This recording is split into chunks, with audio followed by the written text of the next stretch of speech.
ढेरों वीडियो देख लिए, बहुत सारी वर्ब्स की फॉर्म याद कर ली, बट उसके बाद भी you don't know how to speak fluently in front of so many peoples. तुम्हारे माइंड में थॉट तो चल रहा होता है, बट उसे प्रेजेंट कैसे करें सामने वाले के सामने वो भूल जाते हो। इंटरव्यू के टाइम तुम्हारा कॉन्फिडेंस लो होता है, क्लास तुम्हारी बोलती ही बंद हो जाती है, फिर बाद में सोचते रह जाते हो यार ये लाइन तो मुझे बहुत अच्छे से याद थी, मैंने इसको बोला क्यों नहीं।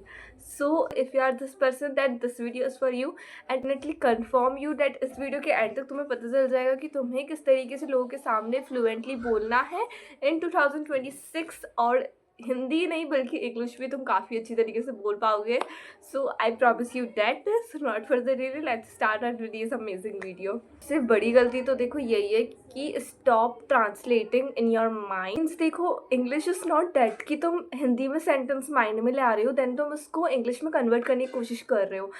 Is not English like that. Means उनको छोटे छोटे सेंटेंसेस से स्टार्ट करना पड़ेगा करो। जैसे कि कुछ फ्रेजेस अपने माइंड में याद रखो, जैसे WHO फैमिली को बहुत अच्छी तरीके से याद रखो। तभी कभी भी तुम्हें अगर कोई क्वेश्चन पूछना है तो उसके लिए क्या यूज़ होगा वो देखो। बहुत ढेर सारी वर्ब्स की फॉर्म को याद मत करो।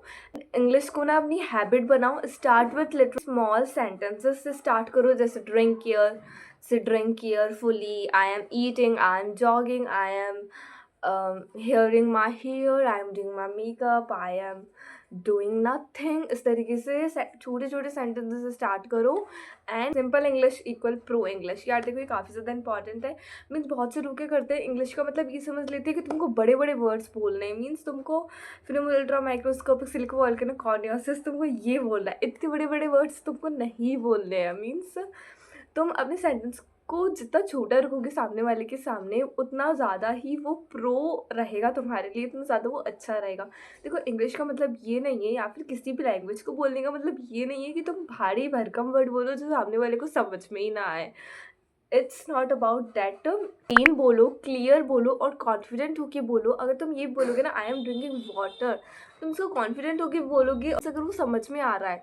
सो बोलो जो सामने वाले को समझ में भी आए, क्लियर हो, कॉन्फिडेंट हो कि बोलो।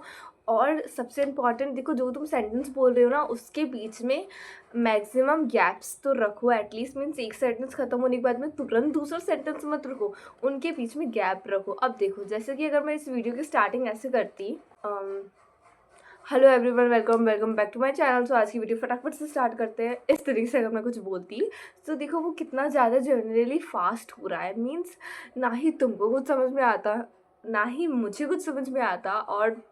और देखो जब तुम लंबे लंबे सेंटेंसेस बोलोगे ना तो तुम्हें भी उसको बोलने में दिक्कत आएगी और तुम ज़्यादा लंबे समय तक इंग्लिश नहीं बोल पाओगे। मीन्स तुम 1 मिनट तक ही बोल पाओगे अगर तुम लंबे लंबे सेंटेंसेस बोलोगे। तो इन्फॉर्म यू डैट की जगह तुम यूज़ कर सकते हो I want to tell you that, due to the fact that. इसकी जगह तुम बिकॉज यूज़ कर सकते हो। Next, mistake equal progress. यार देखो ये काफ़ी ज़्यादा इंपॉर्टेंट है। मीन्स देखो कोई सी भी लैंग्वेज तुम सीख रहे हो, जर्मनी, फ्रांस हो गया, इटालियन हो गया, अमेरिकन हो गया, एनीथिंग, उसमें अगर तुमने मिस्टेक नहीं करी तो जनरली तुम नहीं सीखने वाले हो। एंड ट्रस्ट मी, जितने भी सेलिब्रिटीज़ को तुम देखते हो जो कि फ्लुएंट बोल रहे होते हैं, जितने भी प्लेयर्स को, जितने किसी भी पर्सन को तुम देख रहे हो जो कि फ्लुएंट इंग्लिश बोल पा रहा है, तो ट्रस्ट मी उसने बहुत मिस्टेक करी होगी। मीन्स मिस्टेक्स ही एक ऐसी चीज़ है जो तुमको करेक्ट करेंगी। देखो बच्चा छोटा होता है, गिरता है तभी तो वो चलना सीखता है ना। अगर वो गिरेगा ही नहीं तो वो चलना कभी नहीं सीख पाएगा। सो इसके लिए अपनी मिस्टेक्स को ना छुपाओ मत। मीन्स अगर तुम कोई सेंटेंस को ट्रांसलेट कर रहे हो, तुम कोई बुक पढ़ रहे हो और अगर उसमें तुमको कोई वर्ड समझ में नहीं आ रहा है, तुम कोई सेंटेंस समझ में नहीं आया, तो तुरंत उसको फ़ोन पे सर्च करो, उसको इग्नोर मत करो कि यार ठीक है। और ट्रस्ट में कि जब क्लास में टीचर तुमसे कुछ बोले या फिर तुम अपने फ्रेंड्स से बात कर रहे हो, और मुझे पता है कि फ्रेंड्स से इंग्लिश में बात हम नहीं कर सकते, उनको भी ऑकवर्ड लगता है, हमको भी ऑकवर्ड कर लगता है। So don't worry. पर क्लास में अगर कभी कोई मौका है तुम्हारा इंग्लिश बोलने का, स्पीच बोलने का, डिबेट करने का और न्यूज़ वगैरह बोलने का, थॉट बोलने का, तो ट्रस्ट मी वहाँ पे जाओ, बोलो। क्योंकि जब तुम बोलोगे ना इंग्लिश, जितनी ज़्यादा तुम प्रैक्टिस करोगे ना उतनी ज़्यादा वो तुम्हारी फ्लुएंट होगी। एंड देखो मान लो 10 लोगों के सामने तुम इंग्लिश बोल रहे हो और तुमने कोई वर्ड गलत बोल दिया, तो क्या होगा ज़्यादा से ज़्यादा? वो 10 लोग तुम्हारा मज़ाक उड़ाएँगे, वो 10 लोग 10 मिनट हँस लेंगे, और क्या होगा? बट जो तुम्हारा कॉन्फिडेंस बिल्ड होगा ना, वो तुम्हारे साथ लाइफ टाइम रहेगा, एंड वो जो तुम्हें सक्सेस देगा ना, वो unbelievable. Tip number 4 is daily practice. यार देखो, काफ़ी ज़्यादा इंपॉर्टेंट है, प्रैक्टिस करना काफ़ी ज़्यादा इंपॉर्टेंट। प्रैक्टिस करोगे जब भी तुम मिस्टेक करोगे, है ना? तो प्रैक्टिस करो। एंड देखो, अगर तुम ग्रुप में नहीं बोल रहे हो, अगर तुम्हें क्लास में बोलने का मौका नहीं मिल रहा है, तो मिरर में बोलो, अपने आप से बोलो। स्टार्ट करो टुडे, मिरर के सामने खड़े होकर बोल सकते हो, today was a good day, I am improving my skills, I am improving my English languages, I am becoming more confident. इस तरीके से तुम अपने बारे में ही पॉजिटिव वर्ड्स मिरर के सामने खड़े रह के बोलो। तुम्हें थोड़ा ऑकवर्ड लग सकता है, ट्रस्ट भी ये वर्क करता है। और इंग्लिश में देखो, तुम कोई भी काम कर रहे हो, तुम पानी पी रहे हो, तुम खाना खा रहे हो, कुछ भी तुम कर रहे हो, उसको इंग्लिश में ट्रांसलेट करने की कोशिश करो। मीन्स अगर तुम्हारे सामने कोई नहीं है बोलने के लिए, तुम खुद से बोलो, I am checking the phone, पानी पीती हो ना, बोलो I am drinking the water. इस तरीके से छोटे छोटे सेंटेंसेस से स्टार्ट करो। The last step and the last tip, कुछ भी बोल लो, स्पीक लाइक प्रोफेशनल। यार देखो, स्पीक लाइक प्रोफेशनल मतलब ये नहीं कि तुम बड़े बड़े सेंटेंसेस बोलो और बढ़िया ढिंग डाड़ा डन लगा के बोलो, नहीं। इसका मतलब ये है कि तुम्हें अपने सेंटेंसेस को काफ़ी क्लियर होके, कॉन्फिडेंट होके रखना है, और अपने सेंटेंसेस के बीच में गैप ज़रूर से देना है। इसका एग्जाम्पल मैं पहले भी दे चुकी हूँ, गैप। स्लोली बोलो, ज़्यादा फास्ट बोलने की ज़रूरत नहीं है, ज़्यादा स्लो बोलने की भी ज़रूरत नहीं है, मीडियम रह के बोलो।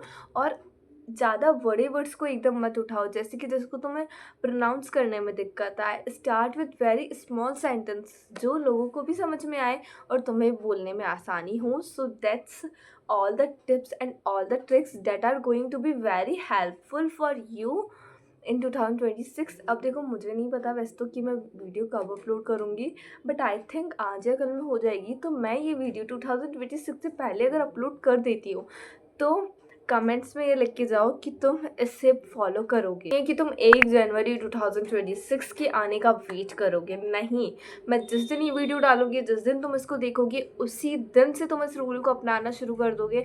और किसी भी रूल को अपनी लाइफ में लाने के लिए ना, किसी डेट की ज़रूरत नहीं होती, किसी मंथ की ज़रूरत नहीं होती, एंड किसी ईयर की ज़रूरत नहीं होती।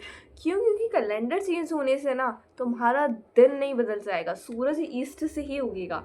सो तुम्हें अपनी लाइफ को चेंज करने के लिए न्यू रूल्स को अपनाना होगा, एंड उसके लिए डेट, मंथ, ईयर, इन सब पर डिपेंडेंट रहना छोड़ दो। और yes, that's it for today's video. I will see you in the next amazing video.